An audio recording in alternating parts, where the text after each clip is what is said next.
Hello, my name is Suzanne Williams, and today I'm going to introduce you to the civilian military disaster war game called Tanks and Bridges. It tells the story of a military convoy traveling up the Via Baltica when it gets involved in a traffic accident on the bridge at Kaunas. So it starts with a quite normal military low loader convoy. At 9 o'clock in the morning, the team gets a call, accident on the bridge, and we don't know what's going on. So you're playing a variety of different factions. We have military, we have the police, we have hazmat, we have ambulances, and we have the civilian authorities. So at 9 o'clock, we're going to start playing turn 1, which is accident on the bridge. This is what your investigating teams will find when they show up on the bridge, and there's not an awful lot of information available. All we know is that this accident has taken place. First responders are on the way. We have the rest of the military convoy here. The river flows in this direction. The wind flows in that direction. So the question is, what are we actually going to do? Let us then turn our attention to the bridge. This bridge, as with all the other artifacts in the game, is real, and we have got the background engineering and military information to make these units actually be correct, so that the decisions and the insights that we come to during the game are actually actionable and defensible. So, how does the narrative work in practice? In this case, we're running a one-day event for which we have then 4 turns that we can make. So the first turn is really just the initial response. There is a tanker crash, it's hazmat, there are a variety of things that happen very quickly. The convoy is halted. In turn 2, we will have answered the key question: did the first responders actually identify the chemical hazard as HF, which is hydrofluoric acid? We have,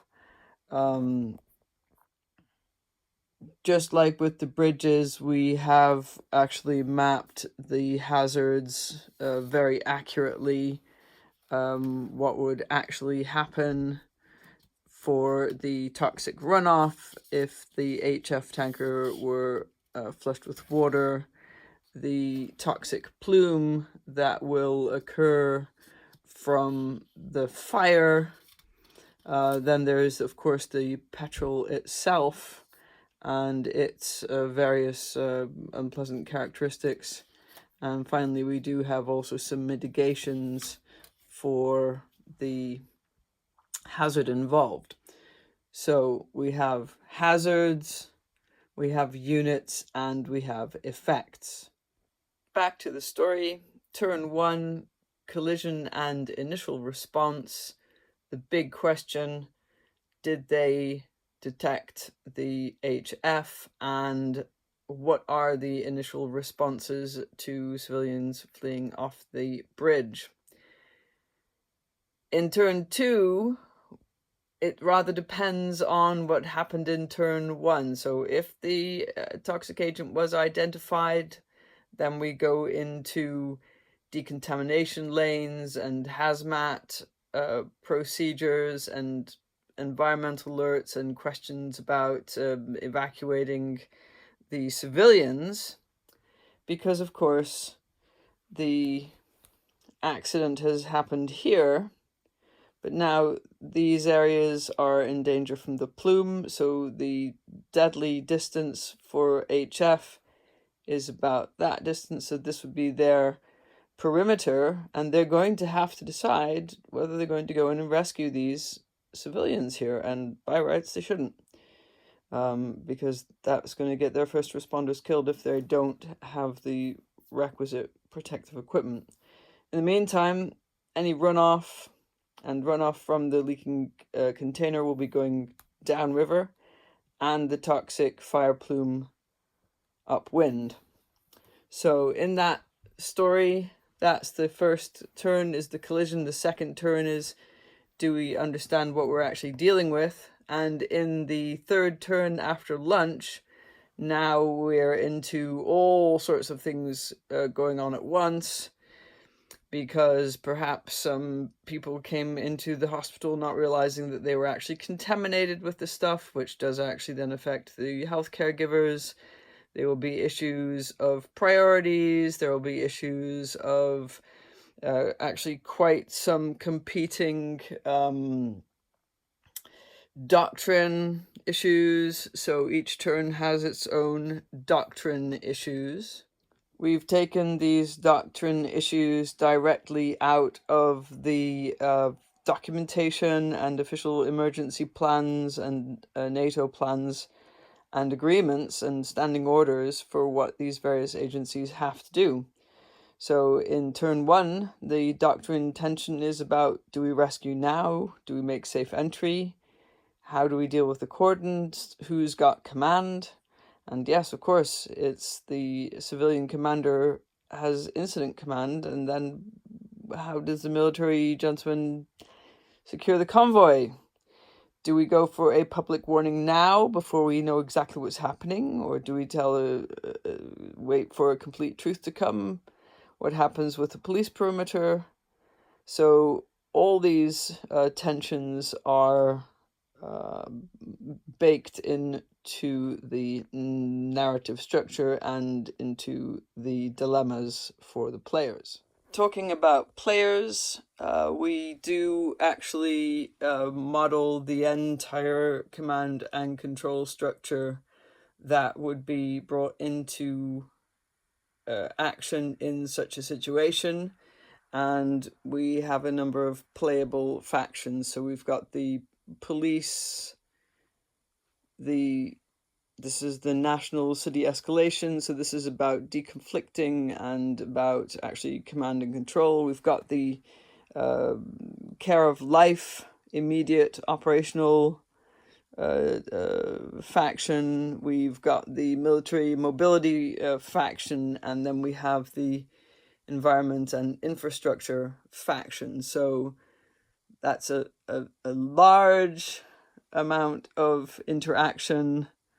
They each have their own reporting environment, so reporting that they must do, and either locally or doctrinally, and their action sequences and their action skills. So we'll come back to these percentages in a bit, but essentially the mechanism of the game is that you have a skill and you roll a percent dice underneath the skill, and that says whether you've done the thing or not. And then you have a effect dice to say how well or how much of an effect did that thing have that you did. So we will put that into action a bit when we play turn one. But for right now, let's go back to the story. So, turn three, command fractures, differing, competing requirements, resources that are coming in that need to be requested, looking after the civilians, all that stuff. Finally, in turn four, we've moved on past the immediate operational situation into the 6+ hours, and now we need to think about actually the dilemmas of trying to get the traffic running up again, the big impacts downstream, the infrastructure priority in terms of when can we get the civilians that are now outside of their normal environment or in moderately contaminated environments, how much of the effort do we spend on that versus getting the bridge back up again? How do we actually get these tank wreckage and tanker wreckage off the bridge? Because coming back to the bridge, you can't put lots of heavy cranes on that. That's a bridge that's quite close to its load capacity, and this is actually a real problem that was found during Steadfast Defender 24. So we are talking about some real issues here in the TEN-T mobility corridor. So in turn 4 is the final dilemma, and we get the wreckage cleared and get the various civilians located. We get the hospital surge under control. We will have received assistance from various other agencies and from the airport, and the variety of communication and coordination mishaps that inevitably occur in such situations we will show. So, back to the very concrete practicalities of the turn. Turn 1, collision and initial response. Turn 2, did we or did we not identify the HF, the toxin? Turn 3, the big confusion. Turn 4, the dilemma. So what does a turn look like? In a turn, the facilitator will first give you a situational brief, about 5 minutes on the map. Then each of the players plan and writes out their orders given the information that they have. Then each of the players plays, and a player phase will be that they are going to be using this D100. So it's a very much percentage-based system. First thing they're going to do is throw a fog of war roll. That tells us how much the general chaos and so on is going to affect everything they do this turn. Then they can receive intelligence or injects depending on their role and the requests that they previously made.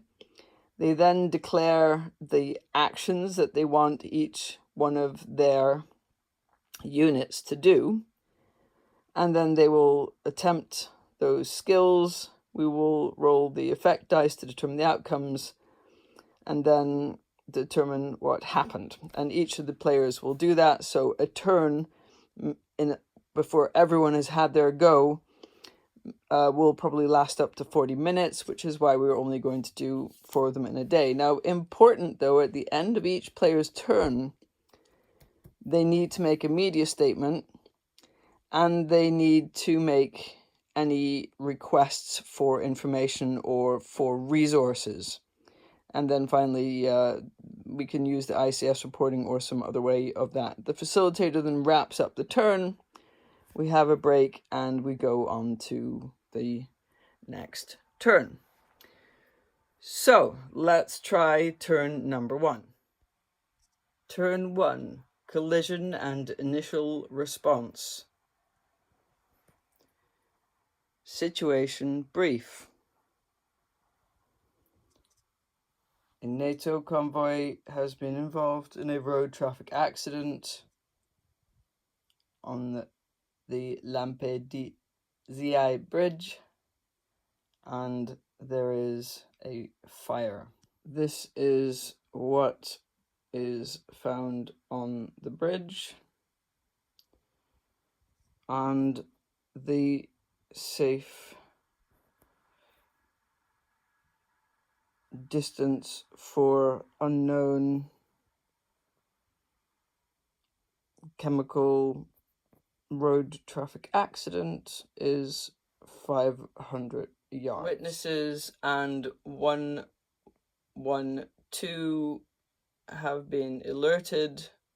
Police, ambulance, and fire have been deployed, and the military incident commander has notified his chain of command.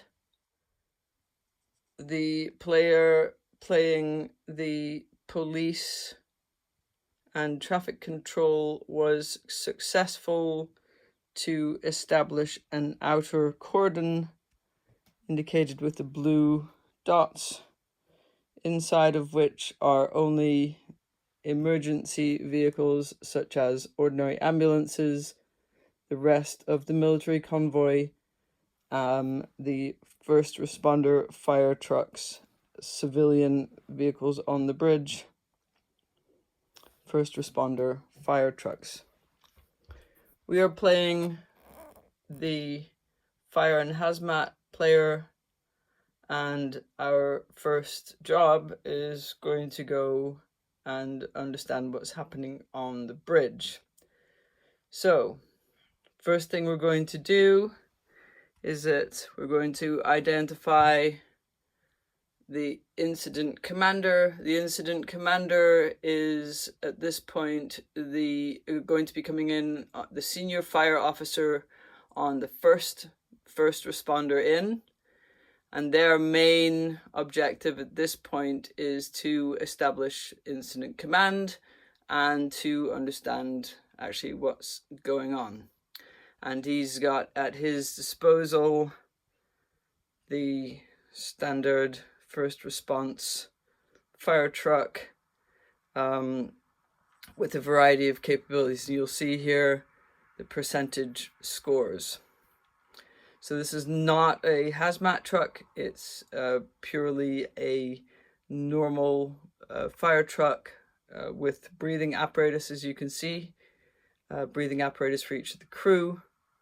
Very limited ability to stay in an exposed HF environment, so we're now going to see what does the incident commander do. One thing that the incident commander does need to consider is that ambulances will not transport, for obvious reasons, contaminated subjects. So he's already got a dilemma on the bridge. If he considers a worst case scenario, which he needs to, then he already has subjects that are contaminated and that need to somehow get to a hospital. I am the incident commander, and I have written out my orders for what I wish to do about the situation on the bridge. And so the first thing I'm going to do in my turn is throw a fog of chaos roll.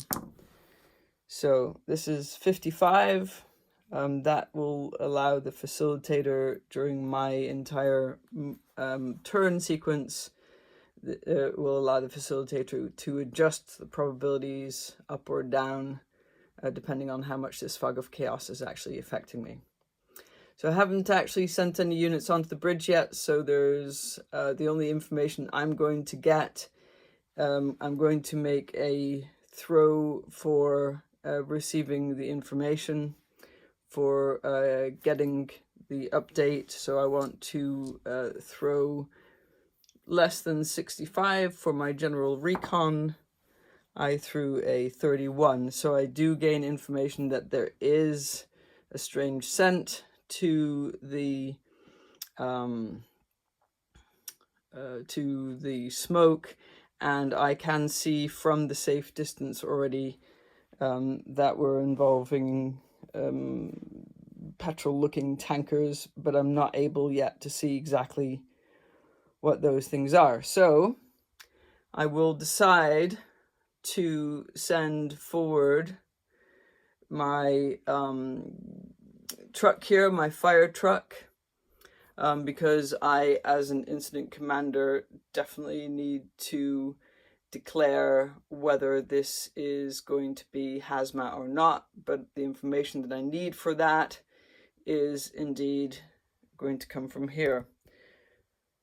So I'm going to ask my fire trucks here that are currently at the safe distance, about 500 meters, to advance on the accident site, to don their breathing apparatus. And now I'm going to ask them to detect at least whether there is a chemical threat and what that threat might be. And they will be able to do that by observing the trucks and potentially by taking samples. HF is something that is currently in a lot of batteries and so on, so it's not an unknown substance for them. So we're going to do a 93 or less roll here, and that was very easily. They easily detect that there's a chemical hazard, and they have also detected that there is HF involved. They cannot attack that without the hazmat team, which is a little ways away yet and needs to be summoned by the incident commander. So back to the incident commander, he now is going to get some information about the nature of the hazmat that has been found on the bridge. Here we are on the bridge, having done our basic sampling, and our incident commander is being told that he's actually dealing with pretty unpleasant stuff: hydrofluoric acid and a tanker full of petrol. Problems with the hydrofluoric acid is that it's extremely toxic and that there is only really one medical remediation first aid treatment for it. It also doesn't immediately show up, the symptoms in medium levels, so it's a pretty noxious chemical, and it generates actually two problems. One of them is the toxic plume coming from the bridge with the wind over this civilian populated area, and the other of which is the toxic runoff, which is going with the water downhill towards other populated areas. So this information is now available to the incident commander, and he will now do his media statement, request his resources, and obviously escalate this into a hazmat, but we will just do the roll for that. The HF has been detected. The fire truck is pulling back to the safe zone, and it is clear that the people on the bridge are not going to be able to be immediately rescued at any time. Plus, we have the worry about whether anyone got through that cordon who was contaminated before the roads were able to be sealed off. The main thing that this incident commander needs to do right now, though, is to declare the hazmat 94%. It would be extremely unusual unless he had had a very high fog of war throw. It would be pretty unusual for him to fail at this, but it can happen. No, it's all right. Just about makes it. So you want to dial low, but he makes it. So he has declared the hazmat, which will bring an entirely new level of resources into the frame. It's very clear now, because of the hazmat warning, that the ambulances will only be able to stage until a decontamination corridor has been set up.